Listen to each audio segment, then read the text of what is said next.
स्मृतापि तरुणातपं करुणया हरन्ति नृणाम् अभुङ्गुरतनुत्कृशां वलयिताशतैर्विद्युतां कलिन्दगिरिनन्दिनी तटसुरद्रुमालम्बिनी मदीयमतिचुम्बिनी भवतु कापि कादम्बिनी। इह रसगंगाधरस्य पाठक्रमे प्रथमानने पाठः प्रवर्तते यत्र स्थाय्यादीनां संलक्ष्यक्रमव्यङ्ग्यत्वं यत् प्रतिजाने पंडितराजेन प्रतिजज्ञे पंडितराजेन तस्य प्रतिज्ञातस्य प्रमेयस्य निरूपणं प्रथमाननस्य अन्ते विधत्ते पंडितराजः। तत्रैव अस्माकं पाठः प्रवर्तते। तत्र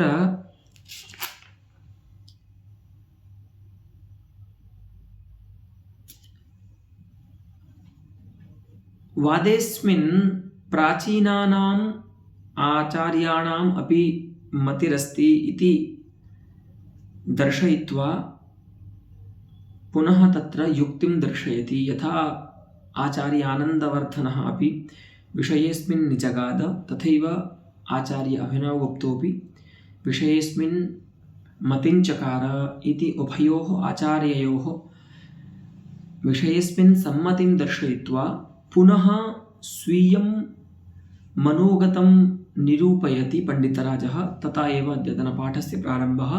पंक्तिरस्ति स्यादेतत् यदि अयं रसादिः संलक्ष्यक्रमस्य विषयः स्यात् इति।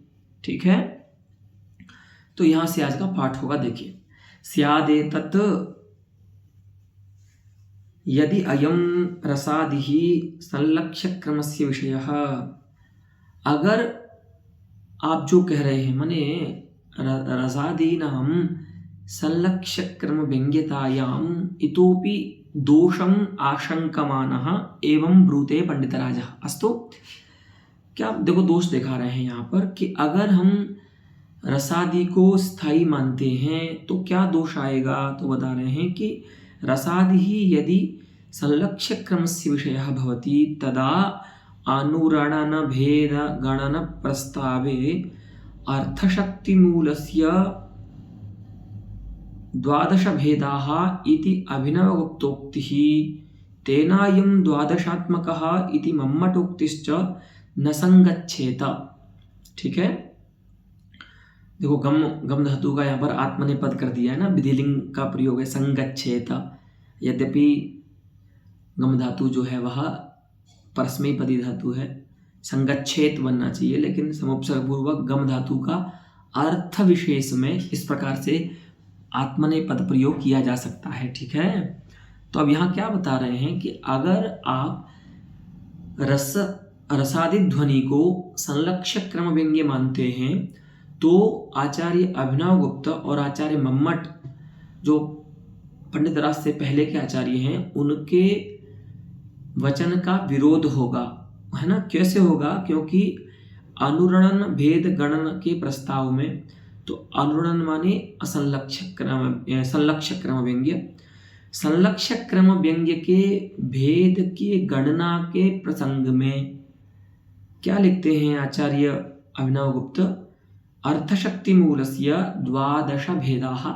वहाँ पर आप देखते हैं ना, अर्थशक्त्युद्भव ध्वनि, शब्द शक्त्युद्भव ध्वनि और उभय शक्त्युद्भव ध्वनि, ऐसा करके 15 भेद होते हैं कुल, जिसमें 2 भेद होते हैं शब्द शक्त्युद्भव ध्वनि के, एक भेद होता है उभय शक्त्युद्भव ध्वनि का वाक्य रूप, और 12 भेद होते हैं अर्थ शक्त्युद्भव के।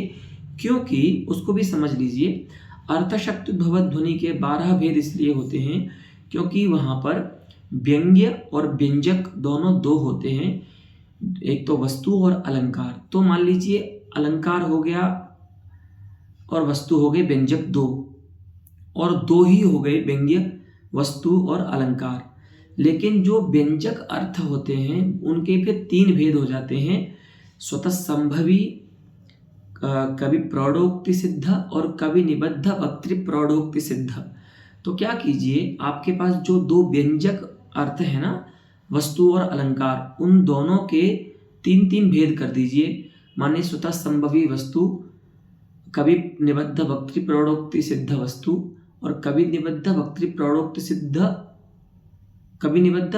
प्रौढ़ोक्ति सिद्ध वस्तु, ऐसे तीन भेद हो गए व्यंजक इसके।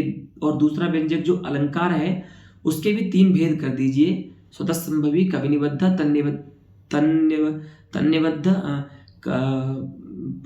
वक्तृ प्रौढ़ोक्ति सिद्ध। तो आपके हो गए 6 व्यंजक। अब जब 6 व्यंजक हैं और एक व्यंजक से 2 व्यंग्यार्थ उत्पन्न होंगे वस्तु और अलंकार रूप, तो इस प्रकार से आपके 12 व्यंग्यार्थ उत्पन्न होते हैं अर्थशक्त्युद्भव ध्वनि में। ठीक है, अब आइए इस मूल पंक्ति में। तो इस प्रकार से जो अर्थशक्ति मूल ध्वनि है उसके जब 12 भेद मानते हैं आचार्य अभिनवगुप्त, जो लिखते हैं अर्थशक्ति मूलस्य 12 भेदाः, और आचार्य मम्मट ने भी काव्य प्रकाश के चतुर्थ उल्लास में लिखा है तेनायम 12आत्मकः अयम नाम अर्थशक्त्युद्भव ध्वनिः आनुरणन रूपः यः अर्थशक्त्युद्भव ध्वनिरस्ति तस्य 12 भेदाः संपद्यन्ते तद वचनं विरुद्धं भाति पंडितराजस्य।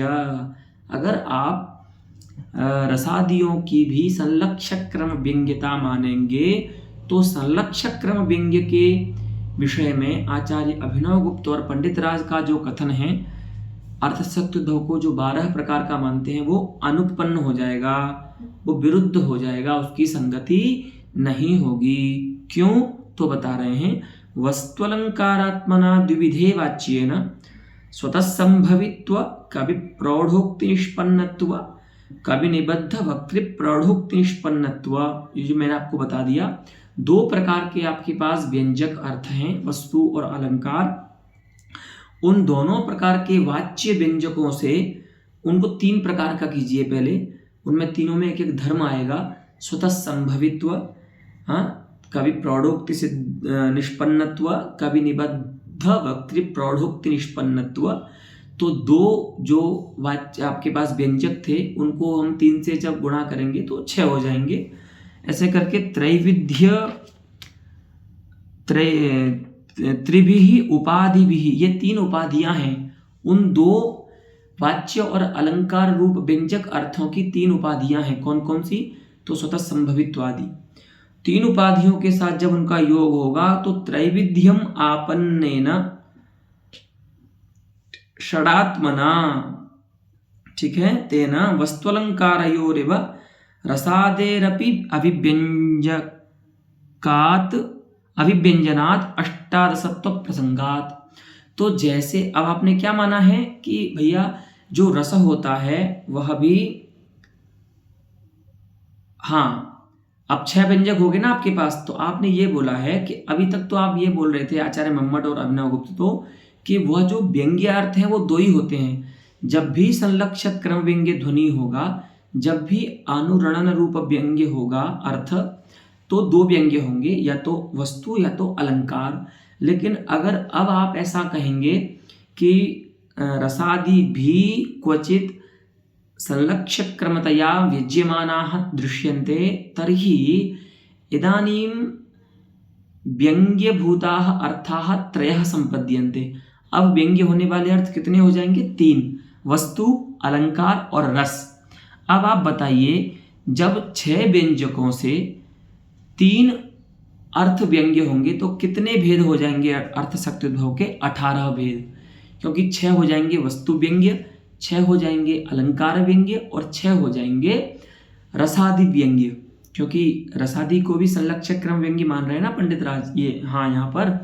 तो इस प्रकार से षडात्मना व्यंजकेन अर्थेन वस्त्वलंकारयोरेव, वस्तु और अलंकार की तरह रसादि की भी व्यंजना होगी।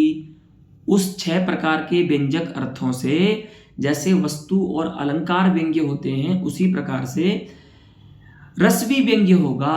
तो रस के व्यंग्य होने के कारण अर्थशक्त्युद्भव ध्वनेः अष्टादशत्व प्रसंगात, क्योंकि उस अर्थशक्त्युद्भव ध्वनि का 18 होने की आपत्ति आएगी, जो कि 12 प्रकार की मानी गई है पंडित आचार्य मम्मट और अभिनवगुप्त के द्वारा।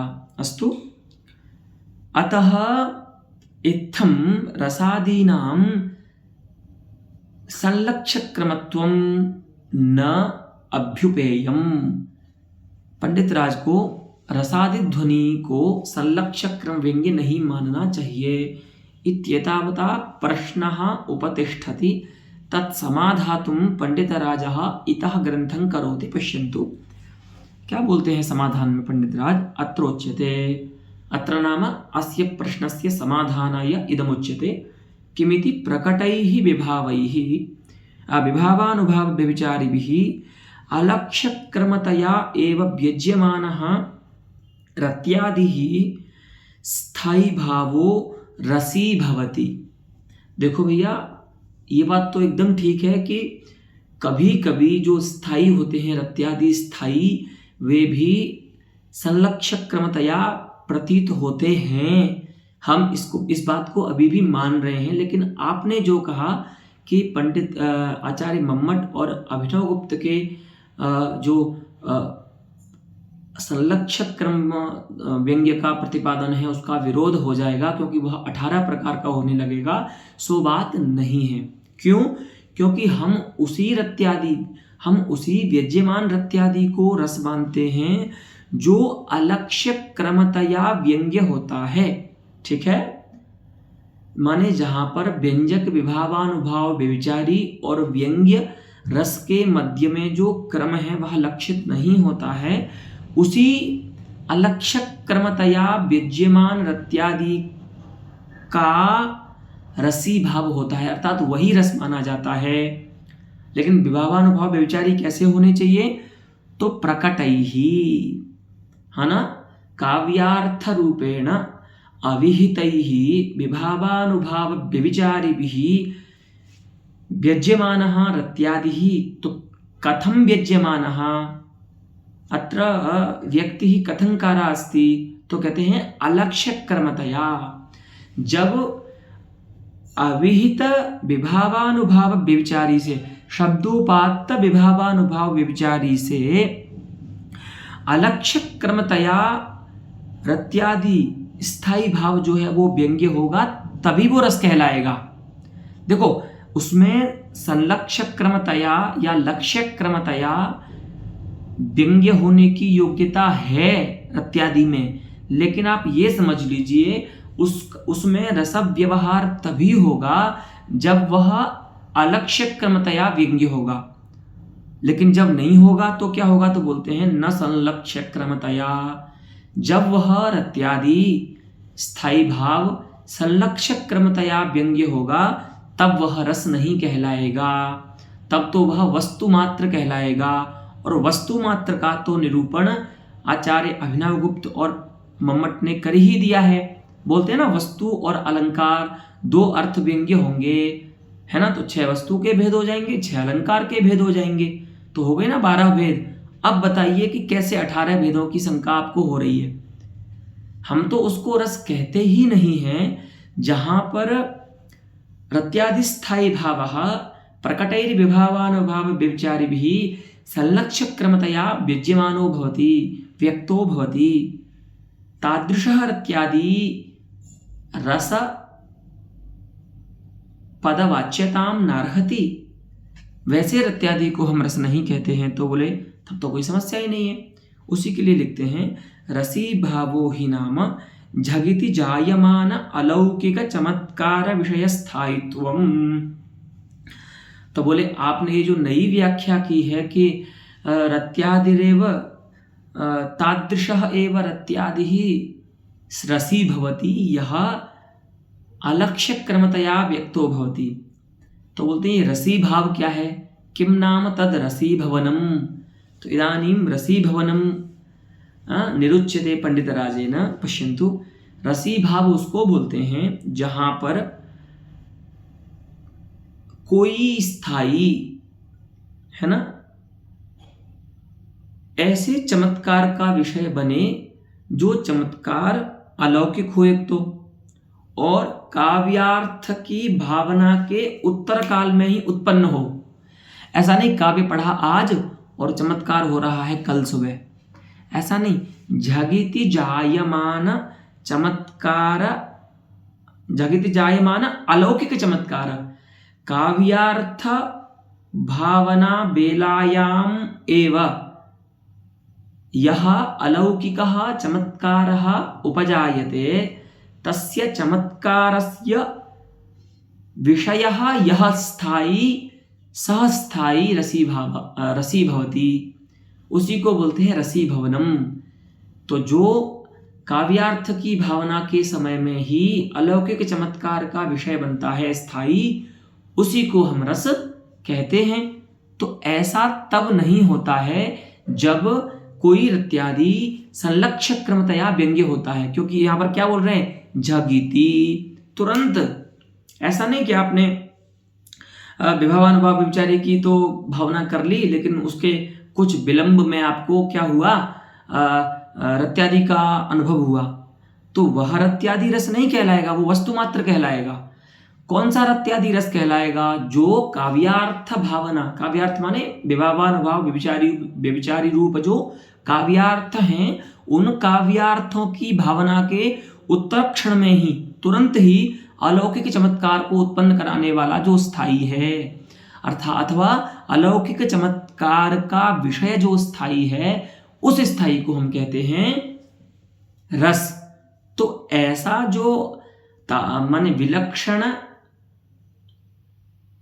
स्थायित्व है, वह अलक्ष्य क्रमतया विद्यमान स्थायी में ही संभव है। संलक्ष्य क्रमतया विद्यमान स्थायी में तादृश नाम झगिति जायमान अलौकिक चमत्कार विषय स्थायित्व संभव नहीं है। ठीक है, इसीलिए क्या बोला, संलक्ष्य क्रमतया विद्यमानस्य रत्यादेस्तु। तो बोले भैया आप ये तो बता दो कि ये तो ठीक है कि जो रत्यादि स्थायी भाव संलक्ष्य क्रमतया व्यंग्य होगा वह रस तो नहीं कहलाएगा, लेकिन वो कहलाएगा क्या, उसके लिए क्या विपदेश करें वो तो बताओ। अगर वस्तु अलंकार से भिन्न उसको कुछ कहेंगे तो भी आपको 18 भेद मानने होंगे, तो वो बताओ उसको कहते क्या है। रस तो उसको नहीं कहेंगे, जो रत्यादि संलक्ष्य क्रमतया व्यंग्य विद्यमान है उसको रस तो नहीं कहेंगे, लेकिन उसको क्या कहेंगे, तस्मयी कियान व्यपदेशः साधीयान भवति इति विज्ञाप्यतां भवद्भिः तत्र उच्यते पंडितराजेन संलक्ष्य क्रमतया विद्यमानस्य रत्यादेस्तु। संलक्ष्य क्रम रूप में विद्यमान जो रत्यादि है उसको तो हम वस्तु सामान्य मानते हैं, उसको तो हम वस्तु मात्र कहते हैं। तादृशस्य रत्यादेः वस्तु मात्रता एव न रसादित्वम्। ऐसे रत्यादि जो संलक्ष्य क्रमतया व्यंग्य होते हैं उनको वस्तु कहते हैं, उनको हम रसादि नहीं कहते। इति तेषाम आशयस्य वर्णनेन, इस प्रकार से उनका आशय का वर्णन किया जाना चाहिए। पंडित आचार्य अभिनव गुप्त और मम्मटाचार्य का जो अभिप्राय है, उनका जो आशय है, उसका वर्णन इस प्रकार से करना चाहिए कि जहाँ पर रस संलक्ष्य क्रमतया व्यंग्य होता है वहाँ पर वो रस ही नहीं होता, वो तो वस्तु रूप होता है। और वस्तु रूप अर्थ को तो हमने अर्थसत्वोद्भव ध्वनि में मान ही लिया है, व्यंग्य के रूप में 6 वेद उसके हैं ही। तो वस्तु रूप में स्वीकृत संलक्ष्य क्रमतया व्यंग्य जो रस है माने रत्यादि है, उसके लिए हमको पृथक भेद मानने की आवश्यकता नहीं है। ठीक है, इत्थम तेषाम आशयस्य वर्णनेन न तदुक्तीनां विरोधः। यदि आप इस प्रकार से उनके अभिप्राय का, उनके आकूत का वर्णन करते हैं तो वहां पर आपको उनकी उक्तियों से कोई विरोध नहीं होता है। अस्तु, उपपत्तिस्तु अर्थेस्मिन् विचारणीया। ठीक है, फिर भी आपको और युक्तियों का विचार करना चाहिए, क्योंकि सभी जगह जो असंलक्ष्य क्रम हैं, ऐसे रत्यादि को यहाँ पर आप संलक्ष्य क्रम व्यंग्य मान रहे हैं, तो इसमें और युक्तियां और उपपत्ति आपको यहाँ पर सोचनी चाहिए। ठीक है, उपपत्तिस्तु अत्र विचारणीया। तो यहाँ पर एक और बात आती है पूर्व पक्षी के रूप में। रसभावादिरर्थः इत्यत्र रसादि शब्दो रत्या। अच्छा, पूर्व पक्ष यहाँ पर ये होगा, ये तो खैर समाधान कर दिया पंडित राज ने। पूर्व पक्ष क्या होगा, तो आप देखिए, आपने जो पहले पाठ में पढ़ा था ना कि आचार्य अभिनव गुप्त भी स्थाई आदि की संलक्षक क्रम व्यंग्यता मानते हैं। तो उसमें उनका वाक्य जो लिया था आचार्य अभिनव गुप्त का, वो ये था, रसभावादिरर्थः ध्वन्यमान एव न वाच्यः तथापि सर्वः अलक्षक्रमस्य विषयः न भवति। फिर भी वह पूरा जो रसादि रूप अर्थ है, यद्यपि वो वाच्य नहीं होता है, फिर भी वो पूरा का पूरा अलक्षक क्रम नहीं होता, कहीं कहीं पर वह संलक्षक क्रम व्यंग्य भी होता है। इस वाक्य को लेकर के पूर्व पक्षी ये कहेगा कि अगर हम इस वाक्य का अभिप्राय देखें तब तो यही होगा कि जो रसरूप अर्थ है वो तो अलक्षक क्रम व्यंग्य हो ही जाता है। आप क्या बोल रहे हैं कि देखो, जो संलक्षक क्रम व्यंग्य होता है इत्यादि, वह रस नहीं कहलाता। आपने ये कहा भी, पंडित राज ने जो समाधान दिया है। लेकिन आचार्य अभिनव गुप्त की जो पंक्ति है वो क्या कह रही है, रसभावादि अर्थः, है ना, ध्वन्यमान एव न वाच्यः तथापि न सर्वः अलक्षक क्रमस्य विषयः। इसका मतलब आचार्य अभिनव गुप्त क्या कह रहे हैं कि रसादि ध्वनि जो है वह कहीं कहीं पर संलक्षक क्रम व्यंग्य होता है। लेकिन पंडित राज क्या बोल रहे हैं कि संलक्षक क्रम व्यंग्य जो रत्यादि है उसको रस ही नहीं कहते। तो ये तो विरोध हो गया ना। आचार्य अभिनव गुप्त ये कह रहे हैं कि रस भी कभी कभी संलक्षक क्रम व्यंग्य होता है, लेकिन पंडित राज ने क्या बोला है अभी कि जो रत्यादि संलक्षक क्रमतया व्यंग्य होगा उसको हम रस ही नहीं कहेंगे। तो ये तो विरोध हो गया ना। तो पंडित राज कह रहे हैं कि यहाँ पर भी आप तत्र अभिप्राय विशेषम न हृदि करोति भवान, है ना, आचार्य अभिनव गुप्तस्य अतः अन्यथा भाषते। क्यों? क्योंकि यहाँ पर भी इस पंक्ति में भी आचार्य अभिनव गुप्त का अभिप्राय क्या है कि रस शब्द से यहाँ पर वो रत्यादि को ले रहे हैं और भाव शब्द से यहाँ पर वो व्यभिचारी भाव को ले रहे हैं। ठीक है, तो रस माने रत्यादि ही स्थायी भावः, भावो नाम अमर्षादि व्यभिचारी भावः। अमर्षादि जो व्यभिचारी है, तो ये तो इनको तो हम भी कहते हैं कि ये तो हमेशा असंलक्षक क्रम व्यंग्य नहीं होते हैं, ये तो कभी कभी संलक्षक क्रम व्यंग्य भी होते हैं। ठीक है, आपको शंका समझ में आई?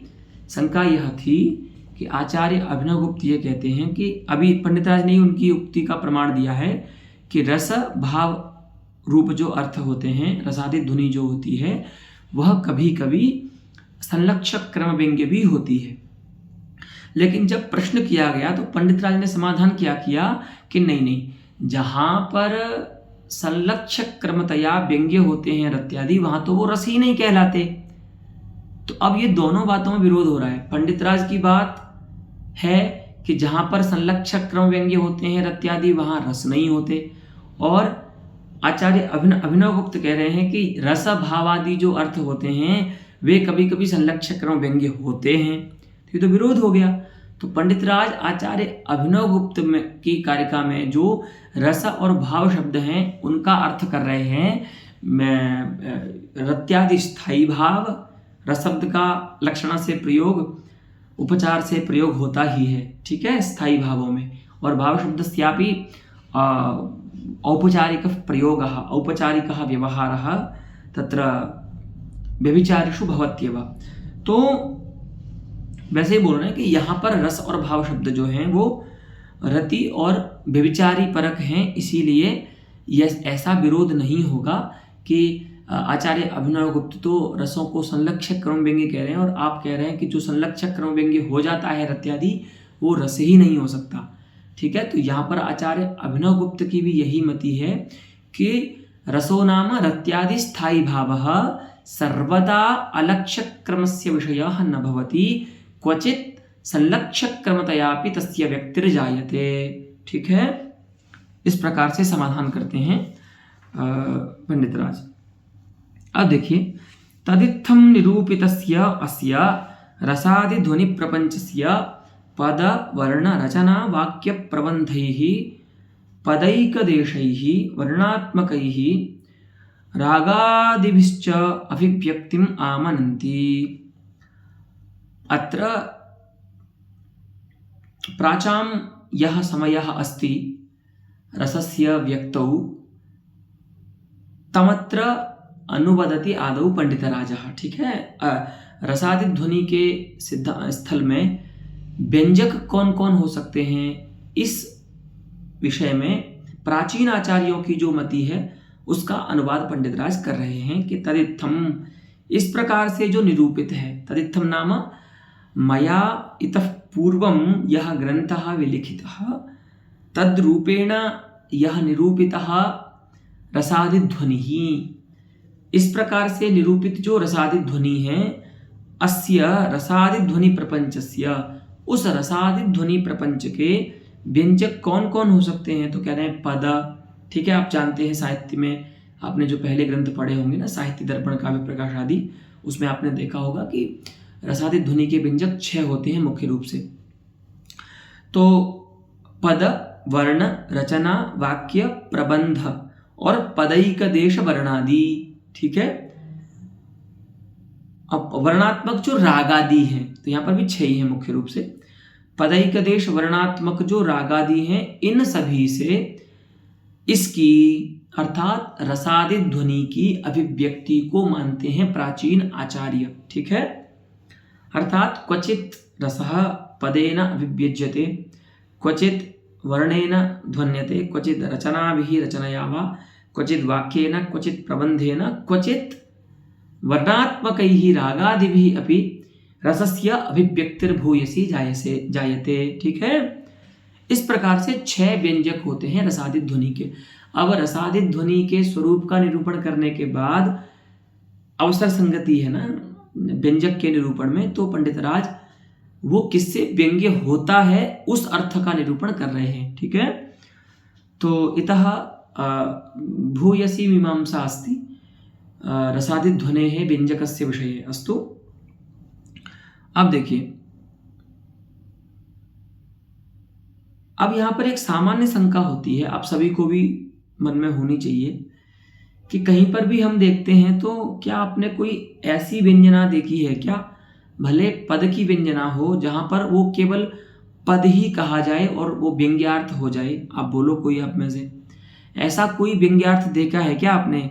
मान लीजिए हम एक श्लोक बोलते हैं, निःशेषच्युतचन्दनस्तनतटं निर्मृष्टरागोधरः अस्मिन् पद्ये अधमपदस्य प्राधान्येन व्यंजकत्वं निर्णायी तत्तत् काव्यशास्त्रिभिः। ठीक है, सभी काव्यशास्त्रियों ने इस श्लोक में अधम पद की प्रधान रूप से व्यंजकता मानी है। अब ये प्रश्न है आप लोगों से कि क्या केवल अधम पद कह दे यहाँ पर वो जो नायिका है, नायिका मुग्धा, तो क्या इस प्रकार का व्यंग्यार्थ होगा क्या? दूती संभोग रूप जो व्यंग्य अर्थ है वो व्यंग्य होगा क्या? बोलिए, केवल अधम पद का प्रयोग करे नायिका तो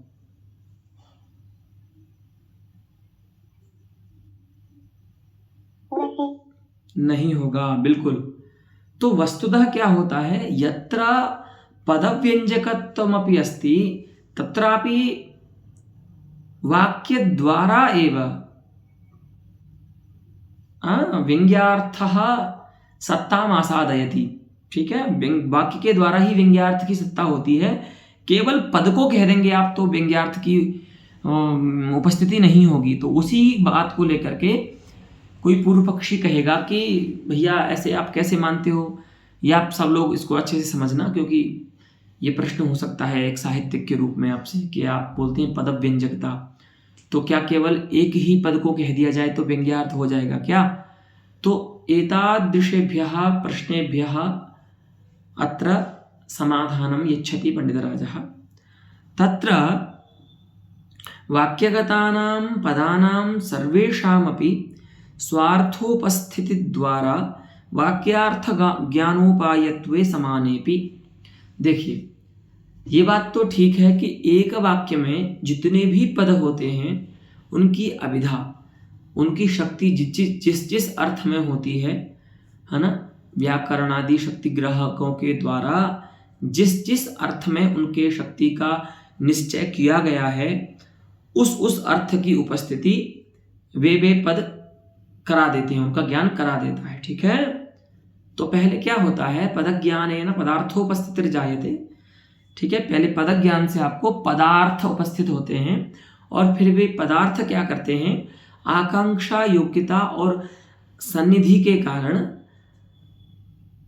उनका परस्पर अन्वय होता है, संबंध होता है, तो वह अन्वयात्मक जो रूप है उनका, उसी को आप वाक्यार्थ कह देते हैं। ठीक है, तो क्या होता है, सभी वाक्य में रहने वाले सभी पद अपने अपने अर्थ की उपस्थिति कराने के बाद वाक्यार्थ ज्ञान का उपाय बनते हैं। ठीक है, अपना अपना अर्थ उपस्थित करा दिया, उसके बाद सारे पदार्थ मिलकर के एक वाक्यार्थ को उपपन्न कराते हैं। ठीक है, तो वाक्यार्थ ज्ञान की उपायता अर्थात कारणता सभी पदार्थों में समान रूप से रहती है ना। ऐसा नहीं है कि अयम पदार्थः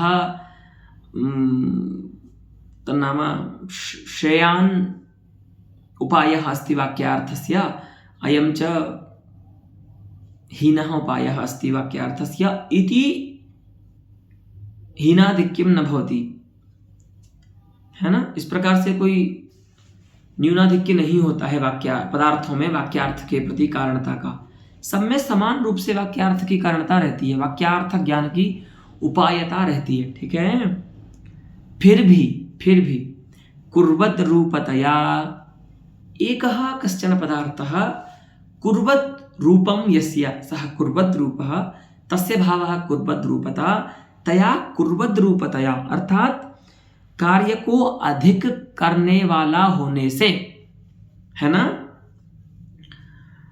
जैसे होता है ना, कभी आपने देखा होगा, एकम कार्यम बहवः जनाः एकम कार्यम कुर्वन्ति तेभ्यः जनेभ्यः धनमपि समानं दीयते, परन्तु तथापि तेषु कश्चन अन्यतमः जनः महान्तं श्रमं करोति, सर्वेषाम् अन्येषाम् अपेक्षया एकः जनः अधिकं श्रमं कुरुते, यद्यपि तस्मै अधिकं धनं न दीयते तथापि सः स्वभावानुगुणम् अधिकं श्रमं कुरुते, अन्ये च तदपेक्षया न्यूनं श्रमं कुर्वते, है ना। ऐसे ही कोई जो पदार्थ होता है वह अधिक कार्य करने वाला होने से चमत्कारायोग व्यवच्छिन्नत्वेन कस्यचिदेव ध्वनि विपदेश हेतुत्वम्। चमत्कारायोग व्यवच्छिन्न का अर्थ है नियत चमत्कार साहित्यवान, अर्थात जिसके होने से चमत्कार की सत्ता नियत हो जाती है, ऐसा जो पदार्थ होगा ना। देखो, सामान्य वाक्यार्थ के लिए तो सभी पदार्थ समान हैं, लेकिन चमत्कार जनकता जो रहती है वो किसी एक में अधिक रहती है। पदार्थ में दो धर्म हैं, एक है चमत्कार जनकता और एक है वाक्यार्थोपायता। ठीक है, तो वाक्यार्थोपायता तो सभी पदार्थों में समान रूप से एक समान रहेगी, लेकिन किसी अर्थ विशेष में चमत्कारायोग विवच्छिन्नत्व अधिक होता है, अर्थात चमत्कार जनकता जो होती है वो विशेष रूप से रहती है। माने कोई अर्थ पदार्थ उन सभी पदार्थों में से कोई पदार्थ नियत चमत्कारकारी होता है, तो उसी अर्थ की ही क्या होती है, ध्वनि विपदेश हेतुता हो जाती है। ठीक है, तो वही बोल रहे हैं कि ऐसे तो वाक्य में अनेक पद होते हैं और उनके द्वारा अनेक पदार्थ उपस्थापित किए जाते हैं, फिर भी वाक्यार्थ के लिए सब समान रूप से कारण होते हैं, लेकिन चमत्कार के प्रति कोई अर्थ विशेष जो है वह विशेष प्रयोजक होता है। इसीलिए उसके कारण उस काव्य में हम क्या कहते हैं कि इदम काव्यम अस्मिन् काव्ये पदव्यंजकता अस्ति, अत्र अस्मिन् काव्ये इदम पदम व्यंजकम अस्ति। ठीक है, अनेन पदेन इदम काव्यम ध्वनि काव्यम अस्ति। तो ध्वनि व्यवहार की जो हेतुता है वो किसी एक पदार्थ के कारण आ जाती है अथवा तत्पदार्थोपस्थापक पद में आ जाती है। ठीक है, जैसे मैंने आपको बताया ना, निःशेष चिंतन स्तम इत्यादि स्थल में अधम पद के का जो अर्थ है, उस अर्थ के कारण उसमें ध्वनि, उस काव्य में ध्वनि व्यपदेश हुआ, तो क्या कहेंगे, अधम पद जो है वो यहाँ पर ध्वनि इस व्यवहार का हेतु है। ठीक है, तो सामान्य जो वाक्यार्थ है उसके प्रति तो सभी पदार्थ समान हैं, लेकिन व्यंग्यार्थ से उत्पन्न जो अलौकिक चमत्कार है, उस चमत्कार की जनकता तो केवल अधम पदार्थ में ही विशेष रूप से रहती है। उसी को बोल रहे हैं चमत्कारायोग व्यवच्छिन्न। तो वो जो अर्थ होता है वो उसको कहते हैं हम चमत्कारायोग विवच्छिन्न, अर्थात नियत चमत्कार सहितः अर्थः। ठीक है, उसके लिए बोलते हैं यथा। अब देखो पद की व्यंजकता बता रहे हैं, कैसे पद व्यंजक होता है। तो आचार्य जगन्नाथः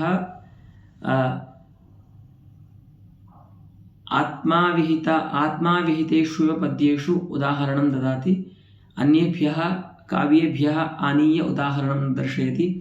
पश्यन्तु, उत्तमकाव्यस्य यानि उदाहरणानि तत्र दर्शितानि, तेषु एकमस्ति मन्दमाक्षिपति इति। तल्पगतापि च सुतनुः इत्यस्मिन् पद्ये अंतिमम् आसीत् मन्दमाक्षिपति। वहाँ पर यह अभिप्राय था कि कोई नवोढ़ा स्त्री है जो उसको पता है कि उसका पति जाने वाला है, तो अपने पति के हाथ जो उसके वक्षस्थल पर आया उसको धीरे से हटा रही है। ठीक है, तो यहाँ पर देखिए बताया था ना आपको, जब उत्तम काव्य का हम मीमांसा कर रहे थे कि मंद जो शब्द है ना, उससे रति व्यंग्य हो रही है।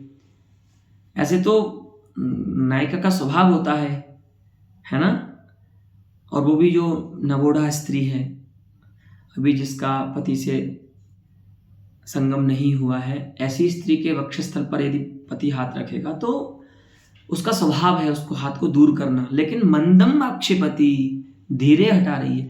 धीरे हटाने का मतलब क्या है कि एतन नायक विषयणी रति ही अस्याह मनसि अस्ति इति कृत्वा क्षिपन्ति अपि मंदम क्षिपति, हटाती हुई भी धीरे हटा रही है हाथ को, है ना।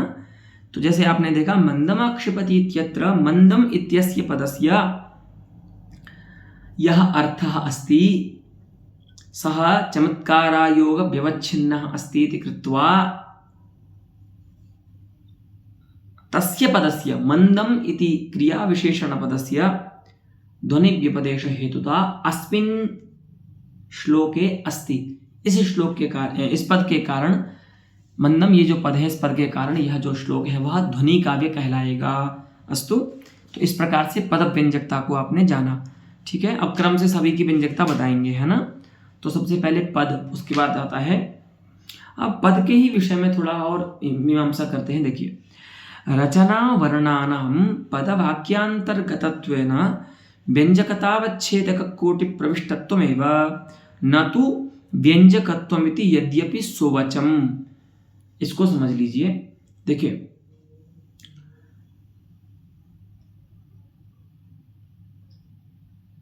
कारणतावच्छेदक, ठीक है, व्यंजकतावच्छेदक, जनकतावच्छेदक, इस प्रकार के जो आप शब्द सुनते हैं ना, उनका अभिप्राय यह होता है कि जो जनक है ना उसमें जनकता रहेगी, तो वह जनकता किस रूप से है, उसमें केन रूपेण सह जनकः अस्ति, सह धर्मः, सह तन्निष्ठः धर्मः जनकतायाः अवच्छेदकः भवति, है ना। यो या हि यद्धर्मावच्छिन्ना सह धर्मः तदवच्छेदको भवति, है ना। हाँ, यो हि येन रूपेण जनकः अस्ति तन्निष्ठायां जनकतायां सह धर्मः जनकतावच्छेदकः। ठीक है, तो देखिए, जैसे घट के प्रति दंड जो है वह दंडत्वेन कारण है। ठीक है, कि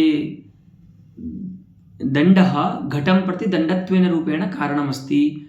तो घटनिष्ठ दंडनिष्ठ घटनिरूपित जो कारणता है वह दंडत्वावच्छिन्न होगी, और क्या कहेंगे, दंडनिष्ठा कारणता दंडत्वावच्छिन्ना अथवा दंडनिष्ठ कारणतायाः अवच्छेदकः दंडत्वमस्ति, ऐसा बोलते हैं। ठीक है। उसी प्रकार से देखिए रस का जो व्यंजक होगा उसमें रहेगी व्यंजकता, है ना। अब हम उसको किस रूप में व्यंजक मान रहे हैं, वो जो प्रकार होगा उसमें व्यंजक में जो प्रकार होगा वो हो जाएगा तन्निष्ठ व्यंजकता का अवच्छेदक। ठीक है। तो जैसे मैंने आपको बताया अभी कि दंड जो है वह घट के प्रति दंडत्वेन रूपेण कारण है। ठीक है। तो दंडत्व जो है, दंडनिष्ठ जो धर्म है वो क्या हो जाएगा, दंडनिष्ठ कारणता का अवच्छेदक हो जाएगा, है ना। ऐसे और भी कोई बन सकता है। ठीक है। तो जैसे मान लो कोई बोले कि शुक्लः दंडः घटस्य कारणम अस्ति, तो यहाँ पर दंडत्व न बन करके शुक्ल जो गुण है ना वह दंडतावच्छेदक बन जाएगा, क्योंकि तद्रूपेण माने शुक्लवत्व रूपेण शुक्ल रूपेण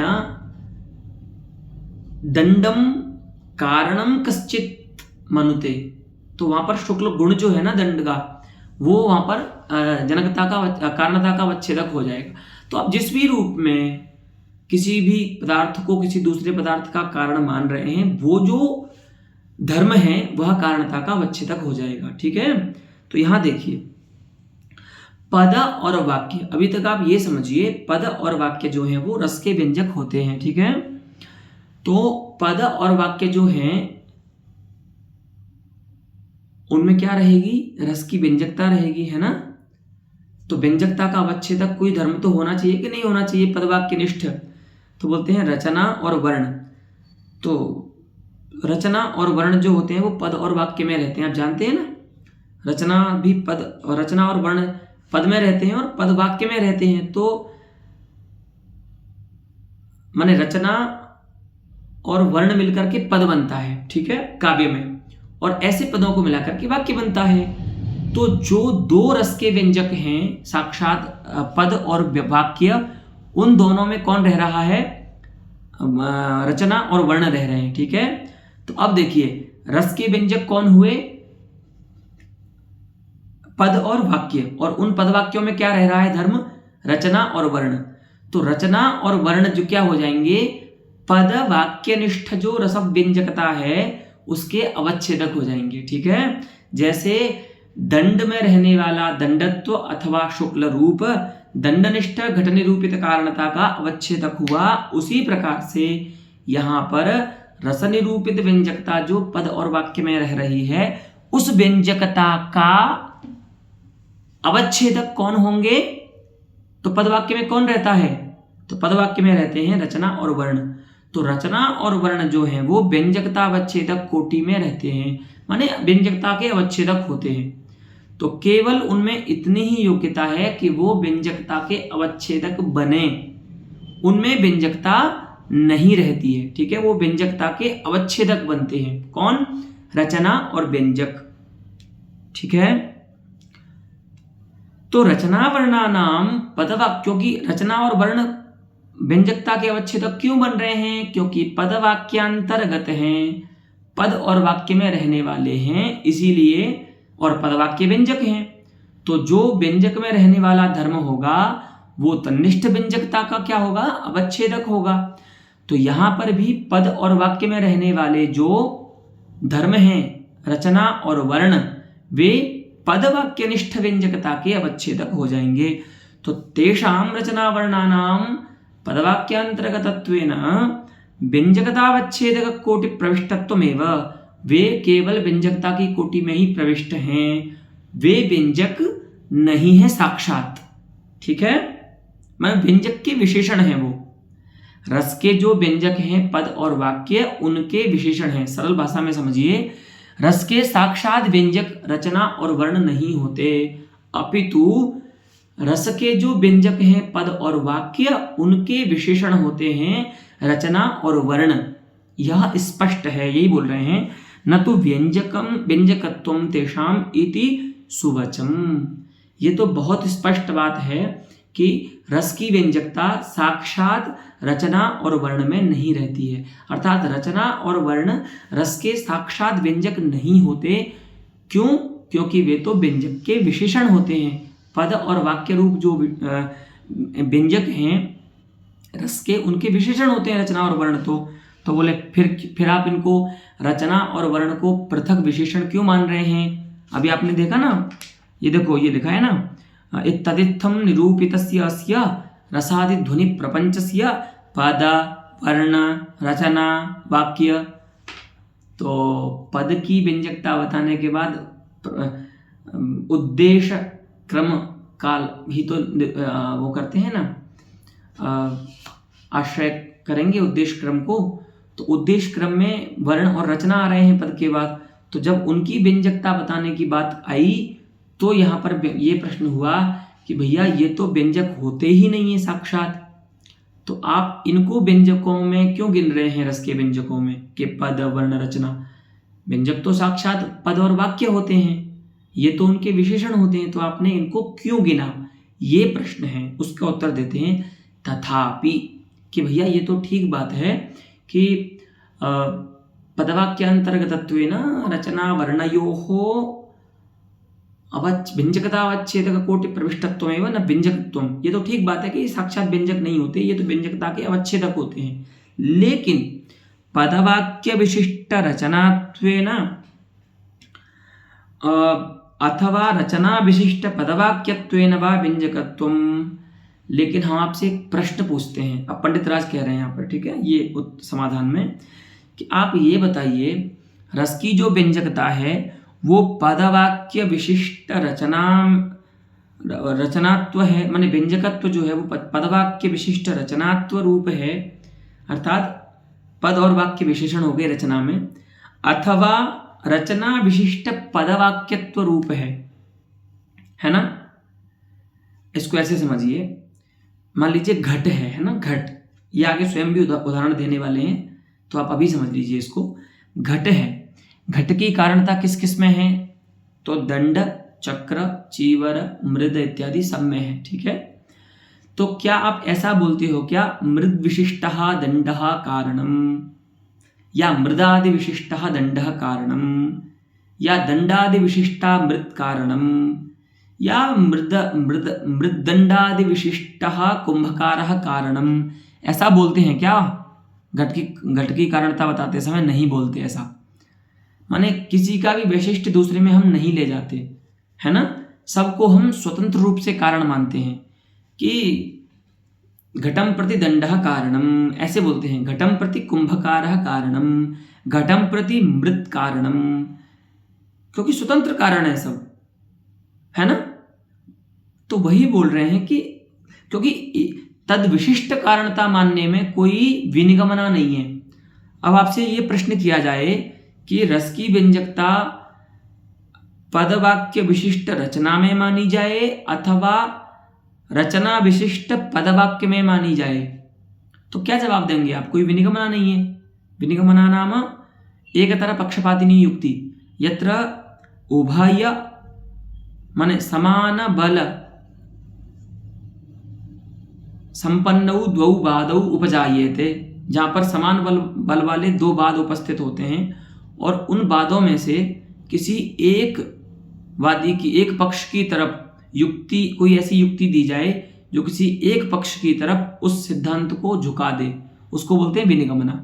तो यहाँ पर पंडित राज दो बात बोल रहे हैं कि हमें ये बताइए, चलो ये तो ठीक है कि पद और वाक्य ही मुख्य व्यंजक होते हैं, रचना और वर्ण नहीं होते, लेकिन अब हम ये प्रश्न करते हैं कि जो व्यंजकता है वह पदवाक्य विशिष्ट रचना में रहेगी अथवा रचना विशिष्ट पदवाक्य में रहेगी, ये बताइए आप। तो इसमें तो कोई भी निगमना नहीं मिलती है। कैसे? जैसे घट की कारणता दंडादि विशिष्ट मृत में है या मृदादि विशिष्ट दंड में है, इसमें कोई भी निगमना नहीं मिलती है। इसीलिए क्या करते हैं नैयायिक, घटादि की कारणता को दंड चक्रादि में स्वतंत्र रूप से मानते हैं। उसी प्रकार से हमने यहाँ पर क्या किया है, रस निरूपित जो व्यंजकता है उसको हमने सब में स्वतंत्र मान लिया है, ठीक है, कि वह पद में भी होती है, रचना में भी होती है रस व्यंजकता, वर्ण में भी होती है, वाक्य में भी होती है, सब में होती है। क्योंकि कोई विनिगमना नहीं है। तद विशिष्ट में रसव व्यंजकता मानने में कोई विनिगमना नहीं है। जैसे घट की कारणता दंडादि विशिष्ट मृत में मानने में अथवा मृदादि विशिष्ट दंड में मानने में कोई विनिगमना नहीं होने के कारण घट की कारणता दंडादि में स्वतंत्र रूप से मान ली जाती है। उसी प्रकार से यहाँ पर भी रस निरूपित जो व्यंजकता है वह पद वर्ण रचना वाक्यादि में स्वतंत्र रूप से मानी जाए, ऐसा प्राचीनों का सिद्धांत है, ये बताते हैं। देखिए, ठीक है। इति विनिगमना विरहेण घटादौ दंड चक्रादेः, जैसे घटादि में दंड चक्रादियों की कारणता, तो यहाँ पर जो कारणता है ना वो स्वतंत्र कारणता है, ठीक है, उसको ध्यान रखना। स्वातंत्र्येण कारणत्वस्य एव प्रत्येकमेव व्यंजकतायाः सिद्धि। तो जैसे घट के प्रति दंड चक्रादि की स्वतंत्र रूप से कारणता होती है, माने सबकी कारणता होती है, उसी प्रकार यहाँ पर भी हमने प्रत्येक की कारणता माने प्रत्येक की व्यंजकता मानी है। रस के प्रति पद वर्ण रचना वाक्य इन सभी में प्रत्येक की व्यंजकता मानी है, क्योंकि हम तद विशिष्ट की व्यंजकता मानने में कोई विनिगमना हमारे पास नहीं थी। इत्थम प्राचाम यन्मतमस्ति रसव्यंजक प्रसंगे तन्मतमत्र व्याकरोति पंडितराजः। अस्तु, इत्थम एव एतावता पाठेन अलमस्तु। पुनः अस्मिन्नेव प्रसंगे नवीनानां मतं यदस्ति तद्वयम् आगामिनि पाठे व्याख्यास्यामः। अस्तु।